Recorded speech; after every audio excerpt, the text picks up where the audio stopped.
So here's a funny story. I literally said in my TBR that I uploaded yesterday, it's day 2 of Sequelathon, hi, that I didn't think I was going to have time to make a vlog for this readathon because I had a really hectic work week, including a head office visit. I'm going to be off work for at least the next 3 days because I'm pretty sure that I have gastro, which is called stomach flu if you don't live in Australia, but we call it gastro. So yeah, I'm going to be at home for 3 days doing nothing essentially except for watching Critical Role and reading. After I finish this episode of Critical Role, I'm going to get back into bed and read Heartstopper because I keep picking it up and like bringing it to bed with me and then not actually reading it. So I'm gonna actually read it because I really want to, and I just never have. I just get in bed and go, maybe I could sleep, or maybe I could play Animal Crossing for 3 hours, and usually it's one of those two instead of reading. Point of this is, the vlog is happening. I am sick. It's not as tragic as it could be. And there's going to be a vlog. So, strap yourselves in. It's going to be super exciting. I will see you when I've actually done some reading. Alright, so it's the end of day 2. I've showered. I have exfoliated my face. I am winding down for the night. I'm going to hang out in bed, turn on some ASMR, and finally, for the first time today, read some of Heartstopper. So, that is my evening, and I will check back in the morning. Good night.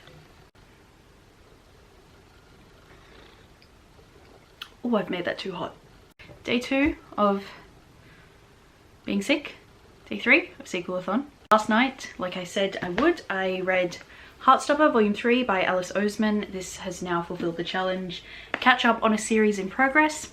I know that there are pages of this like updating all the time on Alice's Patreon and also on Tapas, but I don't want to read ahead. I would rather like wait until the new volume comes out and then read them all, because otherwise I can't deal with it. The anticipation is too much for me, and I'm just like, give me the entire story right now. I absolutely loved it. I loved the first 2 volumes as well. I gave it 5 stars. I thought it was going to hover around a 4 for me there for a while, but then it was a 5 stars. I took some photos of my favorite panels, which I will insert here. No spoilers.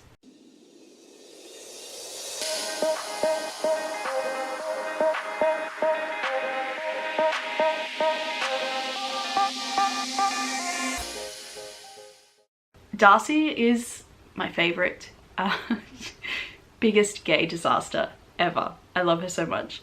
Really, really adore this series. It's so cute. I really love the relationship that they have with their friends and how they're really good, maybe not right away, but eventually communicating about their problems and their feelings, and it was just so great.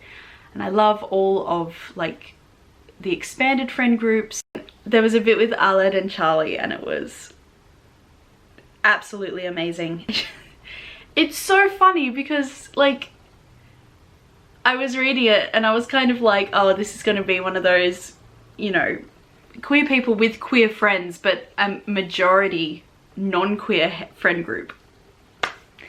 Not turning out that way. I'm living for it. So yeah, absolutely loved Heartstopper. Gonna watch Critical Role. Then I'm gonna read Kase-san, and before all of that I am going to eat my fancy toast before it gets cold and drink my tea. And hopefully I am not going to feel awful anymore. Since my last update, I have finished Kase-san and Bento and Kase-san and an Apron, which are volumes 2 and 4 of this series, and I just really like it. I've given both of these volumes 5 stars. This whole series is just so wholesome and pure and relatable and realistic, and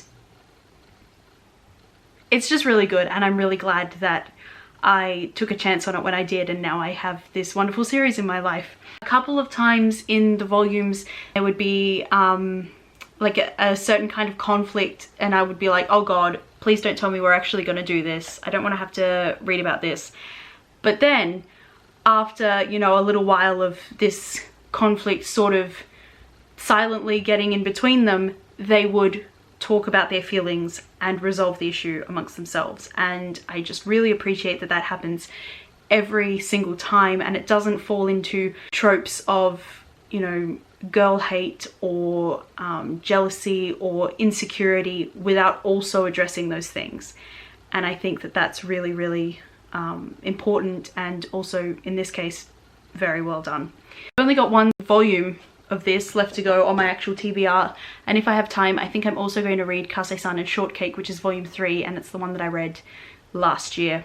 Apart from Kase-san, I've also started reading Enola Holmes 6, Case of the Disappearing Duchess, and it's a really fun time so far. I'm on page 64 of 166, and it's just as charming as I remember.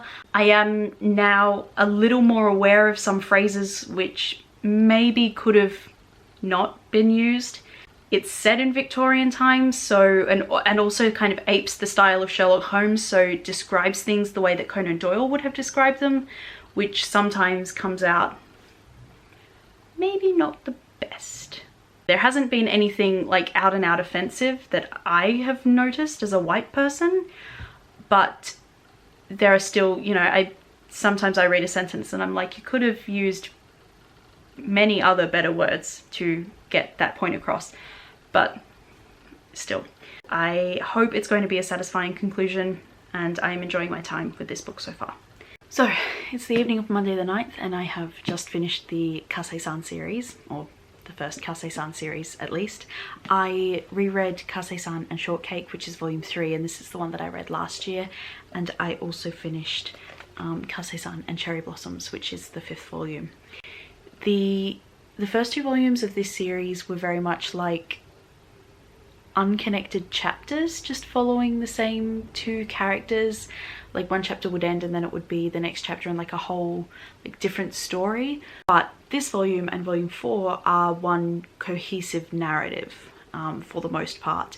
Things that start in this book finish in volume 4. So that means that this book doesn't have the communication and resolution that I really liked from volume 4, because volume 4 follows on directly from it. This was the one where they didn't sleep together for the first time, but they sort of like fooled around a little bit, and it was just as awkward as I remember. It was perfect though. I really, really loved this series.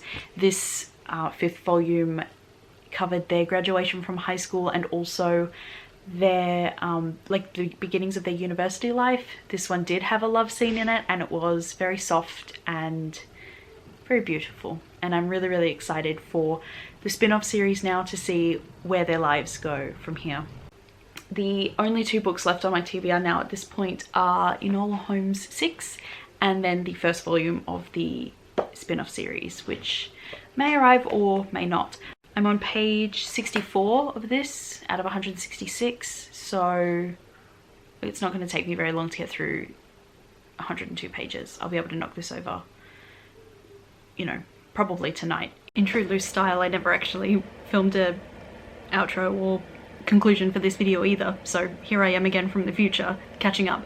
I ended up rating the 6th Enola Holmes book 4 out of 5 stars. I haven't written a review for it on Goodreads, but from memory it was a satisfying conclusion to the series, although there is now going to be a 7th book which will be released at the end of this month, August. So it's actually not finished, but at the time it was, and I thought that it was a satisfying conclusion and a good end to the series. And the only thing that I had a problem with was what I mentioned earlier on in the video, was the word choices and the fact that it did use the slur that was in the original title quite a lot, which I could have done without. It is what it is, and at least in the new versions, the re-released versions of this book, it has a different title, and I am hoping one day to pick up one of those to see if the inside content is any different as well, because I think based on the fact that the title changed, the inside might have changed also. Hopefully won't use that slur quite as much as it did in the original version. And I didn't end up reading the 1st volume of Kase-san and Yomada because it did not arrive in time. So yeah, those are all the books that I read in the sequel-a-thon. If you have read any of them and you would like to let me know what you thought, feel free to leave me a comment. If you don't have anything to say but you just want to let me know that you were here, then leave an emoji heart in your favourite colour in the comments. Other than that, thank you very much for watching, and I'll see you in my next video. Bye for now.